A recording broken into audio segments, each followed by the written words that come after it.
교과서를 좀 보죠. 85쪽이네요. 이제 우리 기독교 강요 1권의 마지막 내용을 다루게 됩니다. 그것이 1권 16장, 17장, 18장 세 장에 걸쳐서 기록되어 있는 것인데, 그 내용을 한 주제로 얘기하면 섭리라는 부분입니다. 이미 나는 여러분들이 저에게서 섭리를 다 배웠기 때문에 다 기억하실 줄 믿습니다. 라고 믿는다면 얼마나 좋을까요? 하나님의 신지식은 배우고 반복하고 반복해도 돌아서면 까먹는 것들이 많아서 오늘도 섭리를 재반복할 수밖에 없을 것 같습니다. 그러나 이렇게 재반복을 하는 와중에도 여러분들이 기억이 새록새록 피어나기를 고대하는 것입니다. 섭리라는 글자가 참 재미있죠, 그죠? 섭리. 손수변에 귀 이자가 3개가 달려 있어요. 귀가 몇 개예요? 2개. 눈이 2개인 것은 좌우를 잘 살펴라, 그런 뜻이죠. 그죠? 또 하나만 생각하지 말고 2개를 생각해라. 그래서 눈이 2개고, 콧구멍이 2개는요, 하나는 세상의 공기를 마시고 하나는 성령의 공기를 마시라고 콧구멍이 2개고, 귀가 2개인 것은요, 한 귀로 듣고 한 귀로 흘려버리라고 2개. 그래서 하나님이 이것을 염려하시사 귀를 하나 더 주셨다. 그 영적인 귀를 하나 탁 붙였다. 그래야 하나님의 섭리를 알게 된다, 깨닫는다. 뭐 그런 뜻으로 믿거나 말거나 해석을 해봅니다. 입이 1개인 것은 왜 입이 1개일까요? 어찌 그렇게 잘 알까? 한 입으로 몇 마디 한다고요?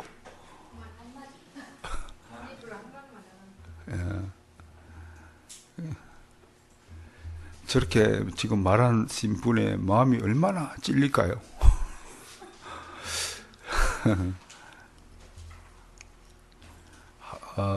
같은 입으로, 그 예수님이 유명한 비유를 들었죠, 그죠? 어찌 한 샘에서 쓴물과 단물이 동시에 나올 수 있느냐?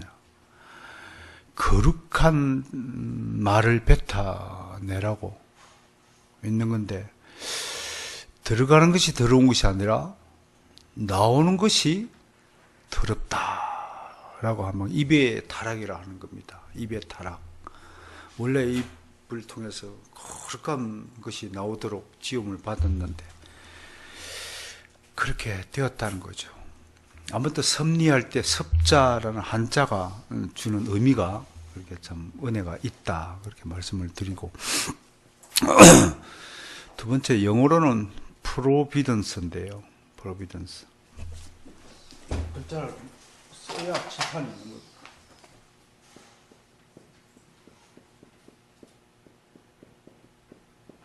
어제 마스터스에 한자 특강을 했어요. 한자 특강을 했는데 뭐 짧은 시간에 많이 깊이 못했지만 그 한자에 숨겨진 그 역사적인 비밀들이 아주 기가 막힙니다, 여러분. 여러분들 허신이라는 사람의 이름조차 잘 모르는 사람이 허다하죠. 서기 100년경 요한계시록이 쓰여질 당시에 팔레스타인 지방에서는 요한계시록이 쓰여질 때 중국 땅에서는요, 동방박사들의 후손이라고 알려진 허신이라는 사람이 설문해자라는 책을 쓰였어요. 그런 책들이 이제 발굴되어 가서 우리 손에 알려지고, 아무튼 하나님은 뭐 1000년 뒤든 2000년 뒤든 언젠가는 숨겨진 것들을 다 드러내서 밝히고 있는. 영어는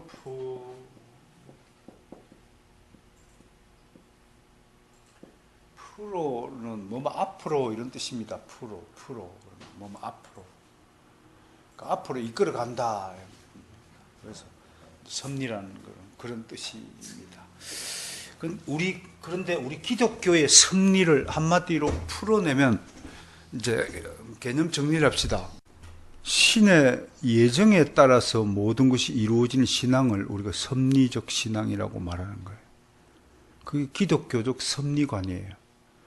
아무튼 더 쉽게 얘기하면 모든 일은 하나님의 마음대로, 하나님의 뜻대로, 하나님의 원대로 이루어진다. 그런데 철학적 입장에서는 이게 좀 다르게 보이는 거예요. 예정론을 잘못 이해하면 운명론, 페탈리즘, 이거 구분되는 거예요. 페탈리즘.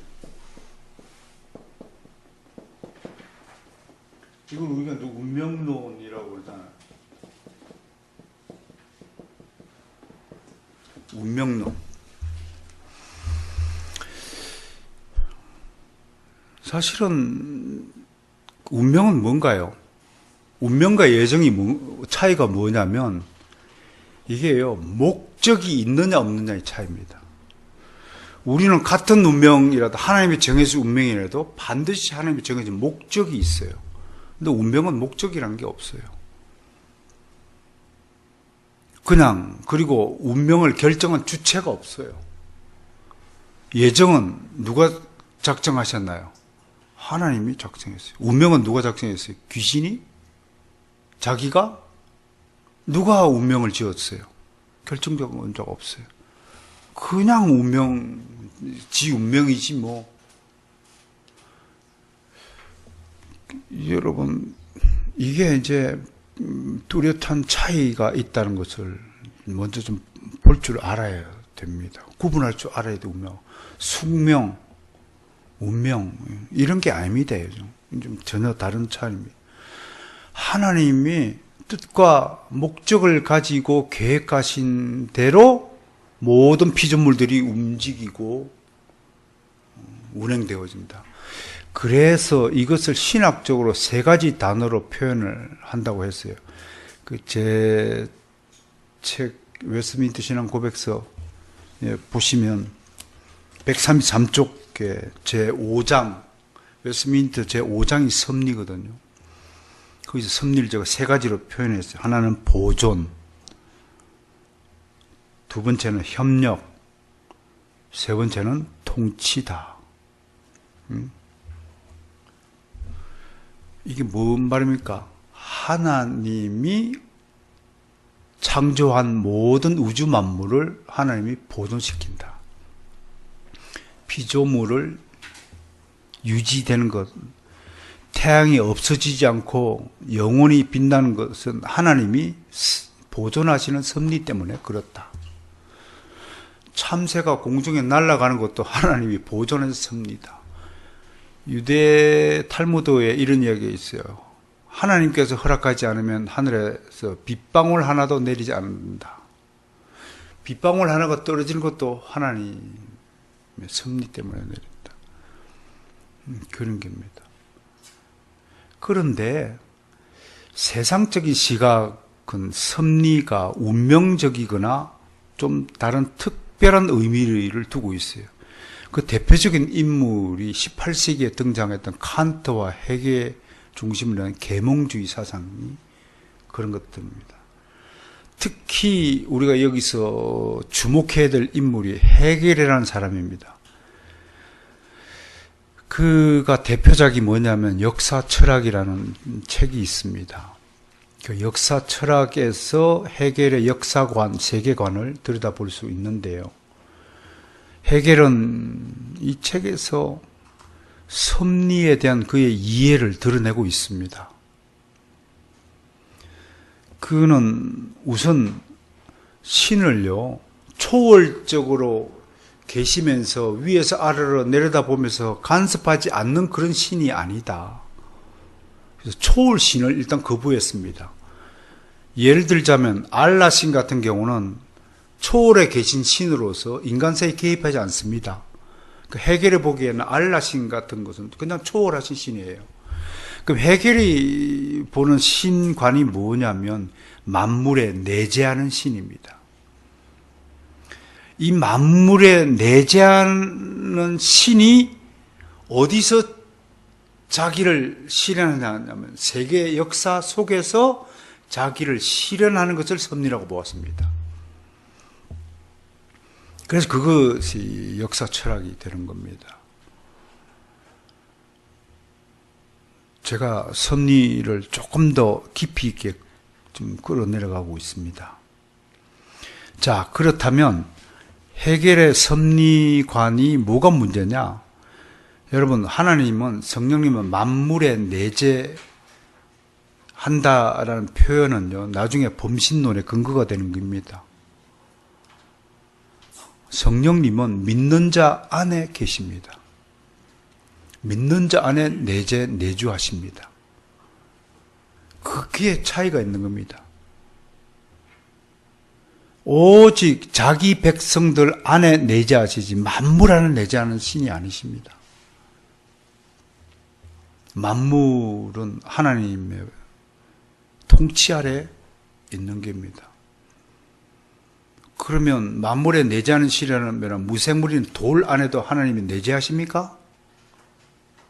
나무 안에도 꽃 안에도 하나님이 내재하십니까? 하나님이 계시니까 꽃을 보고도 오 하나님이라고 불러야 되잖아요. 그게 범신론이잖아요. 아무리 내재하니까. 그런 신앙을 우리가 참된 신앙이라고 말할 수 있나요? 있을 수 없죠. 그 해겔의 섭리관, 나중에 그 라이프 니츠라는 분이 변신론이라는 책, 데오디케라는 책인데요. 거기서 해겔의 이 내재신학을 준엄하게 꾸짖었습니다. 하나님은 그렇게 존재하는 분이 아니시다. 두 번째 우리가 봐야 할 것이, 제가 소개하고 싶은 것이 존 파이프 목사님이십니다. 이분이 하도 그 하나님을 기뻐하라라는 소리를 자주 하셔서 기쁨의 신학자다 그렇게 별칭을 갖고 있고 한국에도 몇 번 오셨습니다.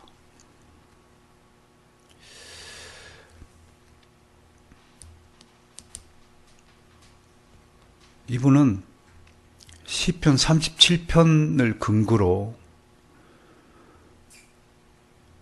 우리에게 최악의 순간들도 결코 헛된 것이 아니다. 당신이 하나님의 주권적 섭리를 믿는다면 어떤 어려움도 극복한다. 그렇게 해서 존 파이프 목사님에 의해서 섭리적 신앙이 얼마나 훌륭한 신앙인가, 얼마나 고난을 극복하는데 중요한 그 무기로서의 섭리를 소개했는지 모릅니다. 이런 것들도 한번 책을 사서 한번 읽어보시면, 하나님의 섭리라는 존 파이프 목사님 책에, 그래서 겸손한 사람은 진심으로 감사를 드린다. 그 유대인 랍비, 유명한 랍비 아카비라는 분이 계셨는데 유대인들 사이에는 굉장히 유명한 분이라고 합니다. 저도 잘 몰랐는데 이 아카비의 일화를 소개합니다. 어느 날 아카비가 여행을 떠나게 되었습니다. 그 뭘 가지고 갔을까요? 제일 먼저 챙긴 인물이 토라를 밤에도 읽기 위해서 불을 밝히는 등잔을 준비했습니다. 그 다음에 타고 다녀야 될 나귀를 준비했습니다. 그 다음에 뭘 준비했냐면 수탉을 준비했어요. 왜 수탉을 데리고 갔을까요? 알람시계, 시간을 알려주니까. 아침에 일어나는 시간에 늦잠 자는 것을 스스로 경계하기 위해서.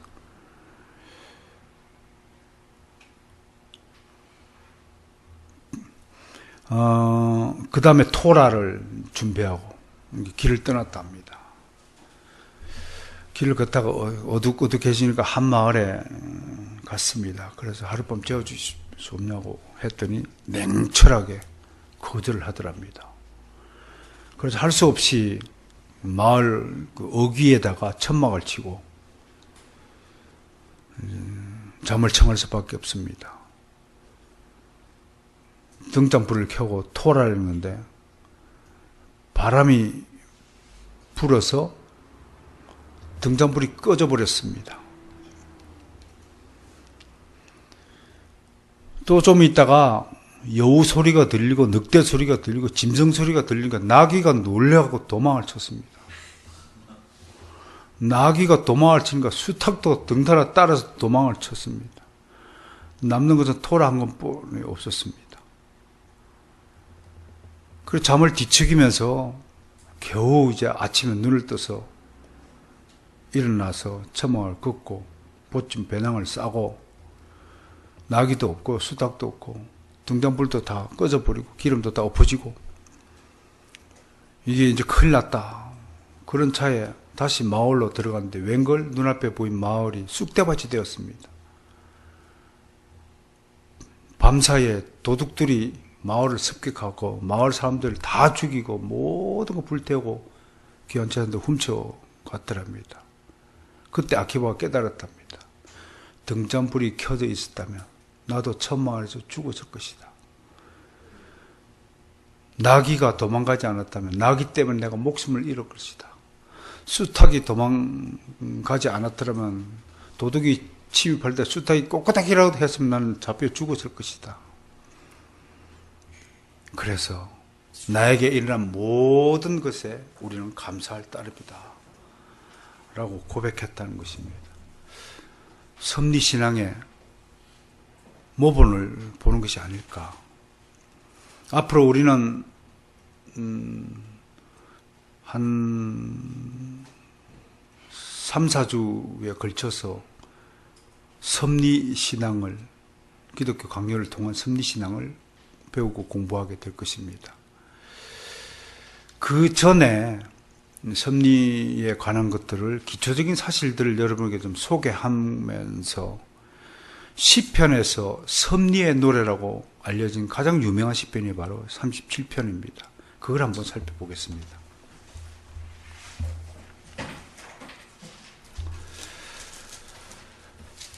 우선 37편 40절까지 있습니다. 이거를 우리가 지금 12명인데요. 3절씩 한번 읽어보도록 하겠습니다. 본목사님부터 시작할 거예요. 시작. 몇 절까지? 악을 행하는 자들 때문에 불평하지 말며 불의를 행하는 자들을 시기하지 말지어다. 그들은 풀과 같이 속히 배임을 당할 것이며 푸른 채소같이 쇠잔할 것이미로다. 여호와를 의뢰하고 선을 행하라. 땅에 머무는 동안 그의 성실을 먹을 것으로 삼을지어다. 또 여호와를 기뻐하라. 그가 내 마음의 소원을 내게 이루어 주시리로다. 내 길을 여호와께 맡기라. 그를 의지하면 그가 이루시고 내 의를 빛같이 나타내시며 내 공의를 정오의 빛같이 여호와 앞에 전장하고 참고 기다리라. 자기 길이 형통하며 악한 길을 이루는 자 때문에 불평하지 말지어다. 눈을 그치고 노를 버리며 불평하지 말라. 오히려 악을 만들 뿐이라. 진실로 악을 행하는 자들은 끊어질 것이나 여호와를 소망하는 자들은 땅을 차지하리로다.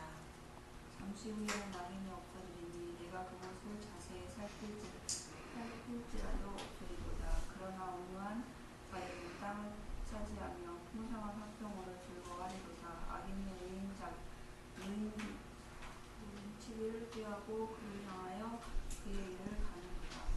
그러나 주께서 그를 비웃으시리니 그의 날이 다가옴을 보시리로다.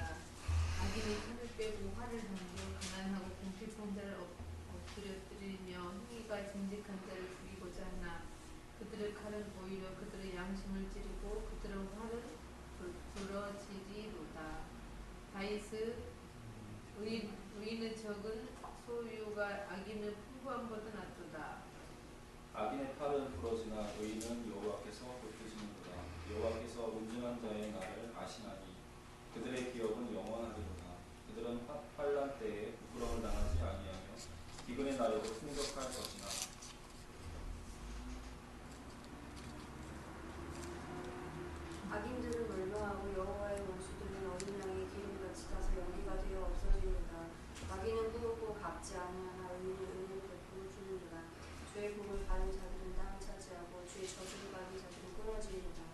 여호와께서 사람의 걸음을 정하시고 그의 길을 기뻐하시나니 그는 넘어지나 아주 엎드러지지 아니하면 여호와께서 그의 손으로 붙드시는도다. 내가 어려서부터 늙기까지 의인이 버림을 당하거나 그의 자손이 거식함을 보지 못하였도다. 그는 종일토록 은혜를 베풀고 꾸어주니 그의 자손이 복을 받는도다. 악에서 떠나 선을 행하라. 그리하면 영원히 살리니 여호와께서 정의를 사랑하시고 그의 성도를 버리지 아니하시리로다. 그들은 영원히 보호를 받으나 악인의 자손은 끊어지리로다. 의인이 땅을 차지하며 거기서 영원히 살리로다. 의인의 입은 지혜로우며 그의 혀는 정의를 말하며 그의 마음에는 하나님의 법이 있으니 그의 걸음은 실족함이 없으리로다. 악인이 의인을 엿보아 살해할 기회를 찾는다.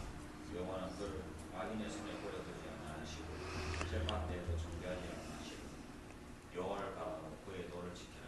그리하면 내가 땅을 차지하게 하실 것이라. 악인이 끊어질 때 내가 높게 보리라.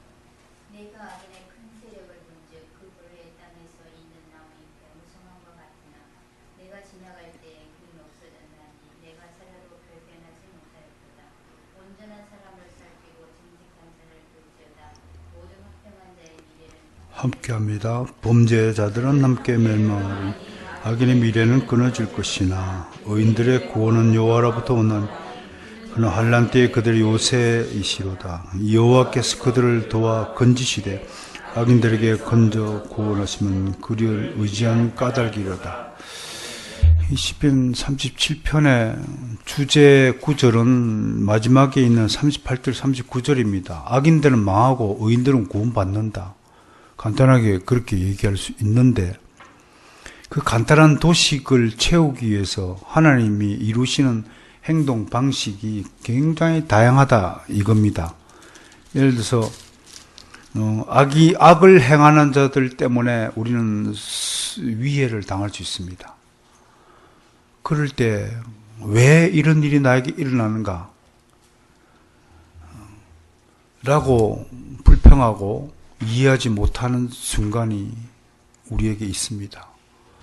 그러나 돌이켜보면 이 모든 일들이 하나님의 섭리 안에서 일어나므로 불평하지 말라고 얘기하죠. 또 악인들이 막 잘되고 번성하는 것 같지만 오늘 2절에 보여 풀과 같이 속히 배임을 당할 것이다. 이게 하나님의 섭리입니다. 결국은 악인은 멸하는 것이 섭리고 의인은 구원하는 것이 하나님의 섭리의 목적이라고 하는 것입니다. 이것에 대해서 크게 구조로 이 37편은 뭐뭐 하라. 섭리 신앙에 대해서 이렇게 신앙을 가져라 라고 말하고 있는데 7가지 설명합니다. 우선 1절에 불평하지 말라. 하나님의 섭리를 믿으신 분은 그냥 항상 감사하는 거야. 아키바처럼 다 잃어버려도 이런 일들이 하나님이 나를 보호하시기 위해서 일어난 일들이구나. 다 잃어버렸지만 목숨을 건지지 않느냐. 목숨보다 정한 것이 어디 있습니까? 불평할 거 봐라. 두 번째 또 1절에 시기하지 말라. 악인이 잘 되는 것을 배합하지 말라. 그 시기하는 것으로서 멸망하도록 이끄는 하나님의 섭리가 있습니다. 시기를 받는 사람은 흥하게 하고 시기를 하는 사람은 멸망하도록 만든 것이 하나님의 섭리라는 겁니다. 세 번째는 3절에 여호와를 의뢰하고 선을 행하라. 영어로 간단하게 do good 되어 있어요. 좋은 일만 하세요. 그게 하나님의 섭리입니다. 의인에게 원하시는 하나님의 섭리적 행동이 do good입니다. 나쁜 것 하지 마세요. 얼굴 찡그리지 말고. 얼굴 찡그리는 순간 다른 사람을 기분 나쁘게 만들잖아요. 그건 나쁜 일이에요. do good이 아니에요. 그렇죠? 하나님의 섭리 신앙이 이렇게 나타나야 된다라고 시편 가르치고 있어요.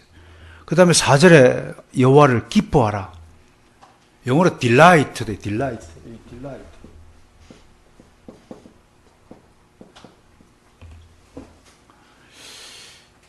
그냥 찬양하다, 뭐 프리즈, 기뻐하다 뜻이면 딜라이트는요 한박 웃다 이런 뜻입니다. 하나님이 어떻게 한다고? 하나님 생각하면 얼굴이 확 하나져야 됩니다. 딜라이트. 얼굴을 온 쌍을 찌푸리고 예수 그리스도를 믿으라 그러면 아무도 믿을 사람 없을 겁니다. 물건 파는 사람이요 굉장히 쌍소리를 하면서 너 이 새끼야 이 물건 안 사면 너 죽어 이 새끼야. 그럼 기쁜 마음으로 살 사람이 아무도 없을 겁니다. 여호와를 딜라이트하라. Delight your God. 얼마나 멋진 말입니까? 그죠? 이게 섭리신앙에서 나오는 거예요. 내가 몸이 아프더라도 딜라이트하라. 내가 슬픈 일을 당해도 딜라이트하라. 왜? 참 그때는 고통당하지만 지나놓고 보면 그러한 과정을 겪어서 큰 하나님의 은혜가 주어진다는 사실입니다. 그 다음 5절에 보면 내 길을 하나님께 맡기라. Commit your way. 탁 맡겨버리세요. 하나님께 맡겼어요. 제발 여러분, 난 여러분들의 신앙이 6월보다 7월 달이 훨씬 더 성숙되어지길 원합니다. 좀 어른스러운 신앙이 되길 원합니다. 이게 섭리신앙입니다. 성숙해지는 신앙입니다. 제발 어린아이 같은 생각을 좀 멈추기를 바랍니다. 정말 원합니다. 제발 그 수준 낮은 차원에서 벗어나기를 원합니다. 그렇게 해서 하나님의 깊으신 섭리신앙을 가지시면 하나님의 깊으신 뜻을 이해하고 바라보게 됩니다. 난 여러분들이 정말로 내 속에 들어와서 최단 목사님이 왜 리폼드 센터를 세우자고 저렇게 외치는지를 속에 들어와서 좀 들여다보기를 원합니다. 하나님 속에 들어가는 것이 섭리신앙입니다. 하나님 속을 헤아리는 겁니다. 생각해 보세요. 다른 사람들은 우리 가게에 오세요. 그러면 그 얘기 뭡니까? 우리 가게에서 물건 많이 팔아주면 내가 부자가 된다는 생각이죠. 리폼드 센터는 내가 부자 되기 위해서 세우자고 하는 게 아닙니다. 그건 틀림없지 않습니까? 하나님의 깊은 속을 좀 들여다보는 성숙한 신앙. 겉으로 드러난 것을 판단하지 마시고, 그래야 오해하지 않고 가벼이 판단하지 않는 법입니다.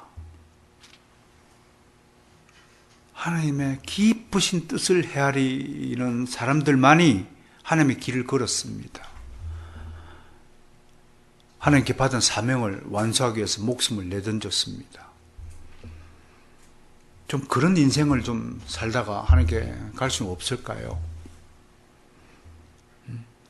나의 영광을 위하여, 내 체면을 위하여, 내 유익을 위하여 발언하고 생각하고 행동하고, 그렇게 해서 다른 사람을 찍어내리고 다른 사람 위에 군림하려 하고, 저 친구에게를 멸시하고 몸에 가면 주고 내가 높아지는 방식은, 그건 하나님의 방식이 절대로 아닙니다. 그런 차원에서 모든 길을 하나님께 맡겨라. 내 방식대로 하지 말라. 내가 눈이 강조하죠. 자식도 내 방식대로, 당신의 방식대로 자식 키우면 안 됩니다. 당신 실패할 수밖에 없는 존재입니다. 당신이 무슨 능력으로 자식을 하나님의 자녀로답게 키울 수 있습니까?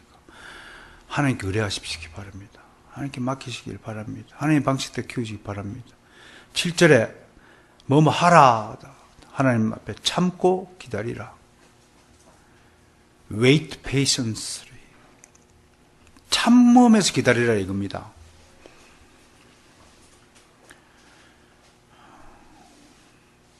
세월호 사건 앞에 이제는 우리가 좀 여유를 가지고 말할 때가 된 것 같습니다. 자식을 잃은 슬픔, 짐승도 새끼를 잃으면 포효합디다. 동물의 왕국 보세요. 오우 웁니다. 그게 인간 언어로 표현 안 됐지만 내 새끼 하고 울부짖는 소리로 난 귀에 들립디다. 근데 이 사람이 자식을 잃는데 슬퍼하지 않을 수는 없지요.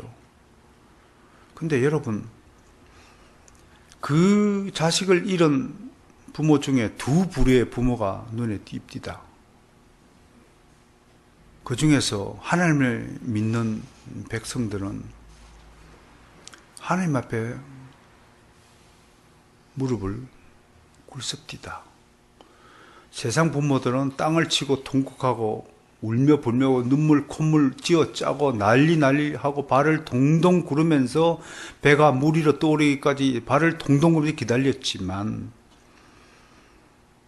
그 안에서 13분인가 신앙을 가지신 분들이 따로 기도 모임을 가지시면서 하나님의 섭리가 나타나기를 기다렸다고 하는 것입니다. 저는 그 이야기를 듣고 그래도 하나님이 한국교회를 완전히 멸하지 않고 남겨두시는 것은 그런 성숙한 섭리 신앙을 가지신 분들 때문에 그럴 수도 있겠다라는 생각을 하였습니다. 여러분, 잃어버리는 것에 대해서 슬퍼하지 마세요. 그 속에 하나님의 섭리가 있을지 누가 압니까? 실패를 두려워하지 마세요. 그 실패를 통해서 강건케 하시는 하나님의 섭리가 숨어있는지 어떻게 아십니까? 넘어지는 것을 싫어하지 마십시오.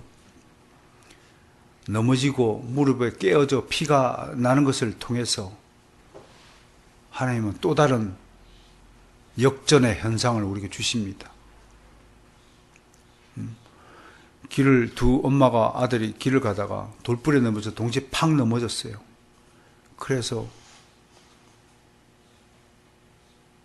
자식이 무릎이 깨져고 피가 흘러나니까 여자가 하늘을 향해서 하나님 왜 내 자식 무릎을 깨지게 만들어서 피가 나게 합니까? 딱 항의를 했답니다. 근데 알고 보니까 그 순간에 머리 위로 뭐가 휙 지나갔답니다. 그걸 모르니까 하나님께 하늘을 향해서 불평하는 겁니다. 그 와중에 자식을 잃은 부모들 중에 시원찮은 교인들은 하나님을 원망하고 교회를 떠났습니다. 그건 처음부터 신앙이 아니었습니다. 여러분, 내 자신도 내 것이 아닙니다. 내 몸에서 난 자는 더더욱 내 것이 아닙니다. 나도 내 것이 아닌데 어떻게 내 주머니에 있는 것이 내 겁니까? 주인과 종이 얘기를 하잖아요. 종이 가진 모든 것은 주인의 소유물입니다. 주인 것입니다. 주인이 파는 겁니다. 종이 것은 없습니다. 그게 섭리신앙인 겁니다. 마지막으로 34절에 보십시오. 34절에 뭐라고 명령해요? 여호와를 바라고 그의 도를 지키라.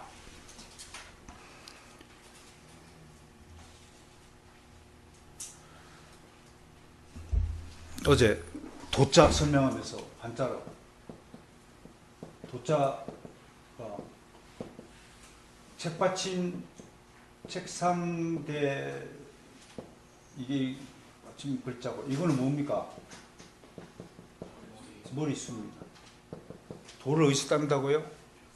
책상 앞에 머리를 대는 놈이 돌을 닦는 거예요. 궁둥이에 바람이 들어가지고 책상 앞에 앉지 못한 놈은 돌을 못 닦는 거예요. 그게 이 도자입니다. 이 도자.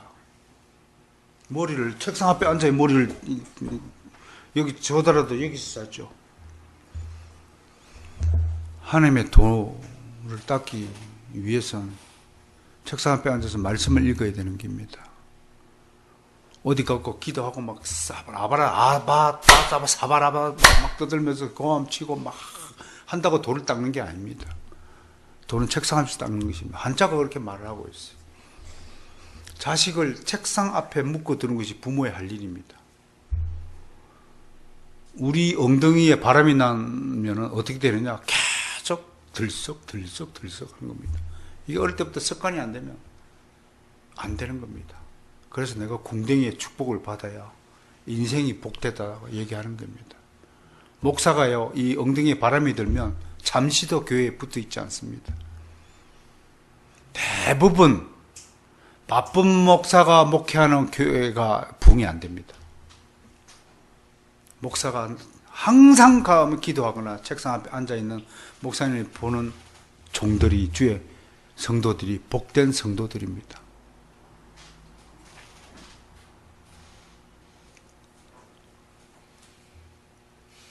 하나님을 바라고 도를 지키라. 하나님의 도를 익히고 수련하는 것이 섭리 신앙입니다. 오늘 시편 37편 7개의 섭리 신앙을 여러분께 소개했습니다. 다시 반복하죠. 1절에 불평하지 말고 감사. 따라서 합시다. 불평하지 말고 감사하자. 시기 질투하지 말고 위로하고 격려하자. 여호와를 의뢰하고 선을 행하자. 악한 표정도 짓지 말자. 여호와를 활짝 기뻐하자. 웃는 얼굴로 예수 그리스도를 말하자. 내 길을 하나님께 맡겨라. 제발 네 생각대로 살지 말자. 하나님 앞에 참고 기다려라. 발을 동동 그리며 기다리지 말고 차분하게 기다리자. 그런 뜻입니다. 마지막으로 하나님을 바라고 도를 지켜라. 여러분, 이 시편 37편에 소개되어 하나님의 섭리신앙을 잊지 말으시고 실제로 여러분 삶에 적용해야 될 것입니다. 그러면서 나머지 내용은 하나님은 어떤 일을 하시느냐 중요하게 5가지를 소개합니다. 2절에서 악인은 속히 멸망합니다. 6절에서 내 의를 빛같이 나타내십니다. 하나님의 사람은 저 어두운 가운데 숨어 있어도 하나님이 드러내시기를 즐겨하십니다. 그러니 나 좀 써주세요. 어디 가서 천박한 분들이 지가 설교하려고 설치는 분들 정말 천박해 보입니다. 수준이 나야지 그런 겁니다. 의로운 자가 먼저 되면요, 가만히 있어도 서로 권합니다. 그런 자가 되어야 좀 성숙한 사람이 되지 않을까요? 11절에 온유한 자는 땅을 차지한다. 성질 급한 자가 땅을 차지한다고요? 까탈스러운 자가 땅을 차지한다고요? 괴팍스러운 자가 땅을 차지한다고요? 남을 욕하는 자가 땅을 차지한다고요? 남을 멸시하고 조롱하고 학대하는 자가 땅을 차지한다고요? 남을 미워하는 자가 땅을 차지한다고요? 아니요. 오직 온유한 자, 따뜻하고 부드러운 사람. 제가 땅 한 평도 없는 것은 온유하지 못해서 그렇습니다. 제 이름 앞으로 땅이 한 평도 없는 사람입니다. 이 넓은 대한민국 땅에. 제가 온유하지 못해서 그렇다. 그러나 천국 땅은 엄청나게 부자가 된 줄로 미시합니다.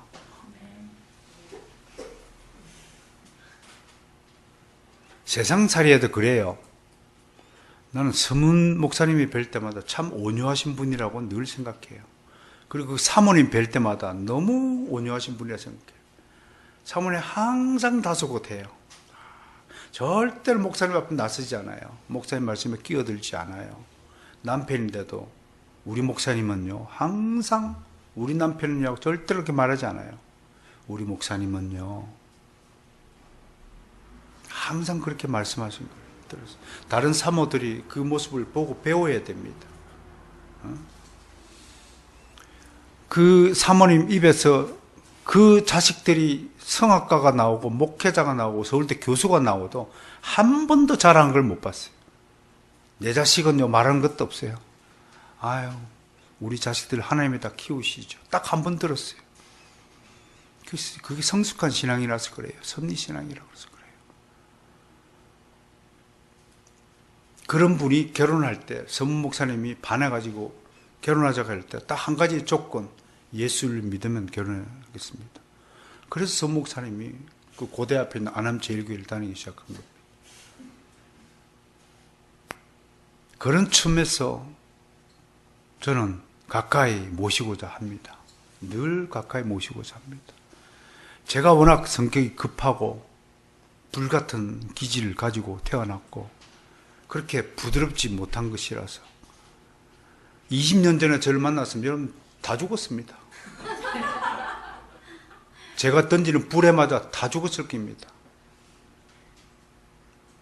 제발 부탁합니다. 우리 모두 온유해져야 합니다. 제발 까탈스럽게 불지 않기를 바랍니다. 온유한 자가 땅을 차지합니다. 그건 세상의 존망을 한 몸에 받는다 이런 뜻입니다. 땅을 차지한다는 뜻은 존경을 받는다 이런 뜻입니다. 여러분들은 도대체 누구에게 존경을 받고 사십니까? 도목사님, 누구한테 존경을 받고 사십니까?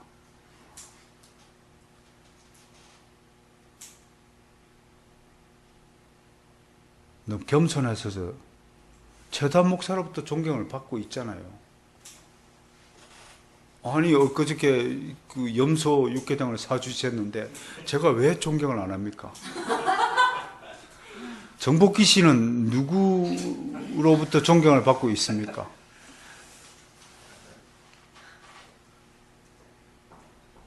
아이들로부터 존경받습니까? 이건 심각하고 진지한 질문입니다. 당신은 도대체 누구에게 귀감이 되고 있는가? 그 얘기는 선한 사마리아인의 비유를 통해서 당신은 정말 그 사람의 좋은 이웃이 될 자격이 있는가? 누가 나의 좋은 이웃입니까? 라고 묻지 말고 네가 다른 이웃에게 좋은 이웃이 될 수 있는가라 생각하라는 주님의 가르침을 잊지 말아야 합니다. 그 생각 좀 하고 사시길 바랍니다. 도대체 나를 보고 야 당신 같은 그리스도인이라면 내가 닮고 싶다. 그 정도 평가는 받고 살아야 되지 않습니까? 18절에 의인의 기업은 영원하다 라고 약속했습니다. 여러분들이 받은 구원의 선물이 가장 위대한 기업입니다. 이 기업은 잃어버리지 않습니다. 마지막으로 19절 보세요. 환난 날에도 어떠한 경우에도 부끄러움을 당하지 않는다. 여러분 요새 뭐 얼굴을 공개하라, 뭐 남편을 죽인 여자 얼굴을 공개하라. 여러분 얼굴을 공개당한다는 것은 무슨 뜻입니까? 좋은 일로 얼굴을 공개하면 자랑이지만 나쁜 일로 얼굴을 공개하면 수치죠. 사람은 이 얼굴이 체면이잖아요. 모든 육체를 드러내는 면이 얼굴, 그래서 체면일이잖아요. 체면. 사람은 체면에 살고 체면에 죽는 겁니다. 이 체면이 한번 다운되고 깎여버리면 회복할 길이 없어요. 만회하는 게 엄청 힘듭니다. 한번 거짓말로 딱 낙인 찍혀보면 그 사람 체면은 땅에 떨어지는 겁니다. 회복할 길이 없어요. 그런데 어떻게 한다고요? 하나님이 당신의 백성은 그런 체면을 깎일 일을 당치 않도록 막아주신다는 거예요. 믿습니까? 그럼에도 하나님의 섭리를 무시하고 계속 불복종하고 불순종하고 하지 말라고 그런데도 계속 어깃장 놓고 타락한 본능이 뭐예요? 하지 말라고 하면 더 하는 거잖아요. 반대로 청개구리 신부가 있어. 나중에는 또 엉뚱하게 청개구리 부모가 거꾸로 할 줄 알고 강가에다 하니까 그거는 또 순종해가지고 개굴개굴 한다는 이야기를 기억하시겠지만 우리가 얼마나 어깃장 신부인 줄 아십니까? 하지 말라면 더 해요. 그래서 시편 37편은 하지 말라 그러지 않고 하라라고 우리에게 권면하고 있다는 것을 아셔야 됩니다. 하나님은 아시는 거예요. 응? 할렐루야. 오늘 섭리신앙에 대해서 기초적인 것을 살펴보았습니다. 다음 주부터는 기독교 강요에 기록된 섭리신앙과 웨스트민스터 신앙고백서 제5장에 있는 7개에 걸친 섭리신앙을 중심으로 하나씩 살펴보겠습니다. 오늘 결론은요, 그냥 한마디로 얘기하면 오직 감사입니다.